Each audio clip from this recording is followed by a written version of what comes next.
Levon, first of all, congratulations, 2 out of 3. That's a pretty decent result. A victory against the legend himself, Garry Kasparov.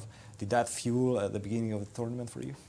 No, actually, because I wasn't really playing well in that game.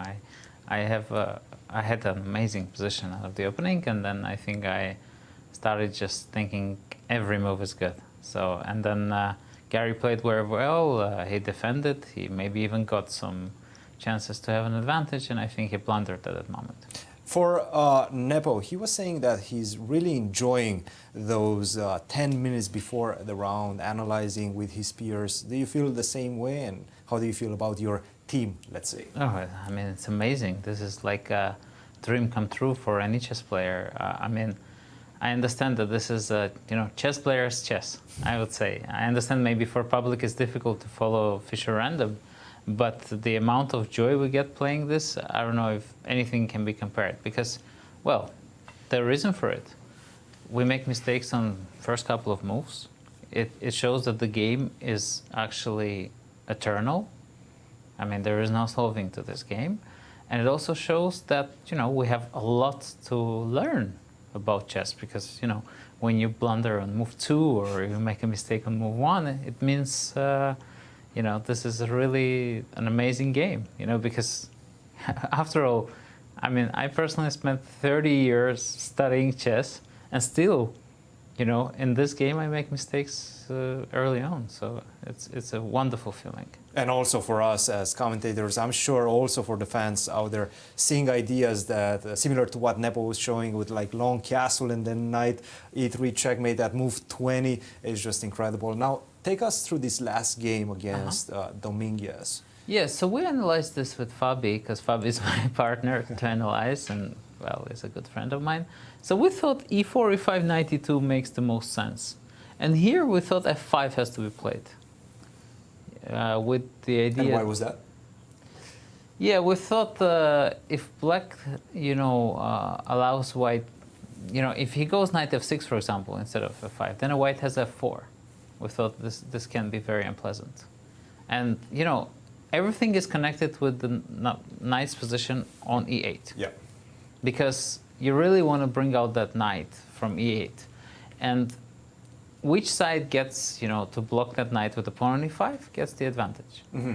With the pawn on e5 or the pawn on e4? Yeah, or e4. So that's why you wanted to play f5 as black in this position? Yeah, we thought this is kind of interesting. Is this a move at this point, f4? Yeah, f4 is quite a possible move. We thought maybe this will be knight e7, maybe it will water down very soon.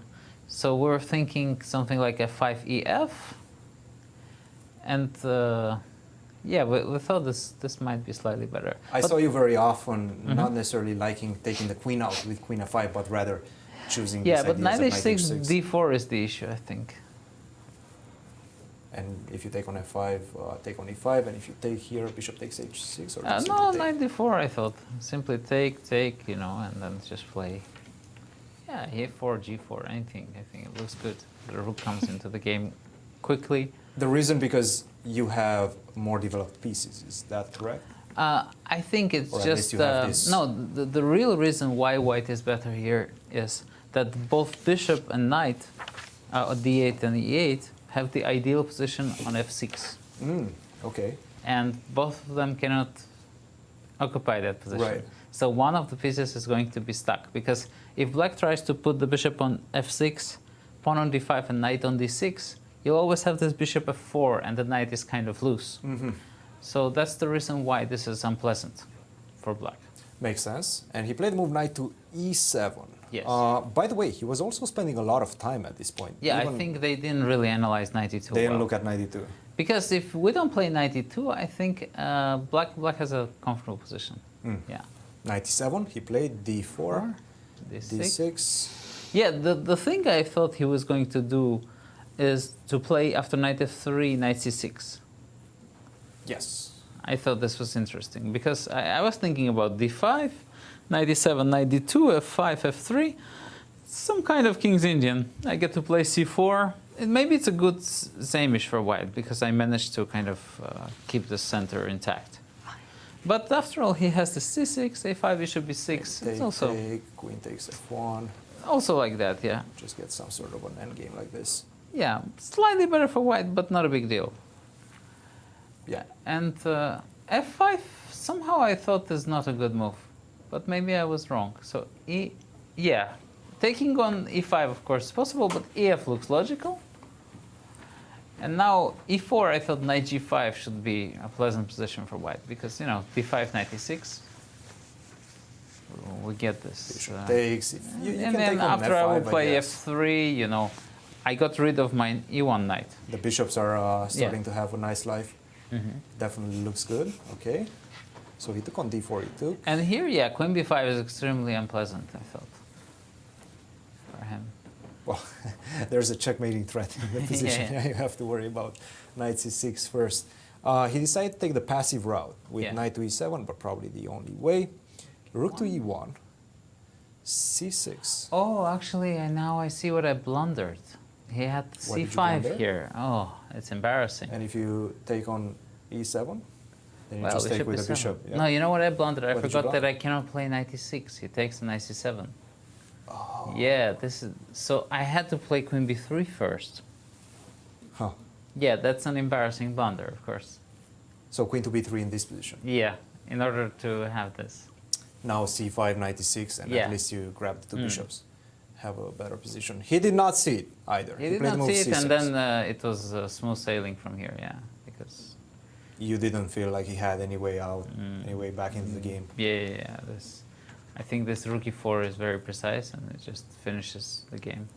Levon, first of all, congratulations on the two victories. What would you say is the biggest factor of assessment in chess 960? Whenever you see a new position, what are you looking for? Well, normally, you know, if bishops are fianchettoed, it gets much more boring because you know you have to open the bishop.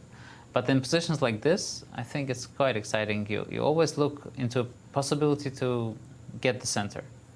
And then you have to assess where your positions are going to end up. I mean, your pieces, light pieces. And then, of course, where the king is going to be.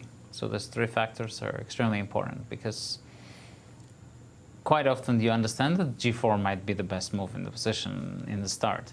But then you're kind of, you know, let's see, what if I never get to castle? You know, all those risks. So the reason why this game is such an amazing game, yet another reason, is that you have chances with black all the time. And unlike regular chess, where with black you're really suffering, here you have a chance to take over because, well, as you see, we make early mistakes, all of us. Definitely, you're enjoying these rounds, this game. It's a pleasure to see you play, and we'll see you in the next couple of days. Thank you. One quick question for you, Levon. I'd like to draw your attention to this move 18 because I think this is a magnificently unique moment to Fischer random chess. You made you normally, if you're going to castle queenside, the king on e1 has to go through the d1 square. But you're permitted to castle, bringing the rook, attacking the queen because you didn't go through the check. Did you go to the arbiter and ask him, hey, am I permitted to castle? You knew that you could castle, and it's a winning move.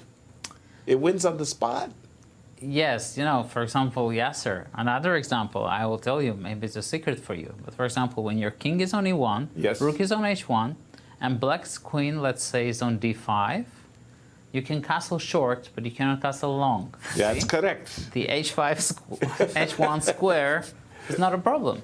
But this is unique in the sense you're castling and attacking the queen on the same turn. You don't have that in regular chess. You castle short, there's a queen on the f-file, the king can't go through f1.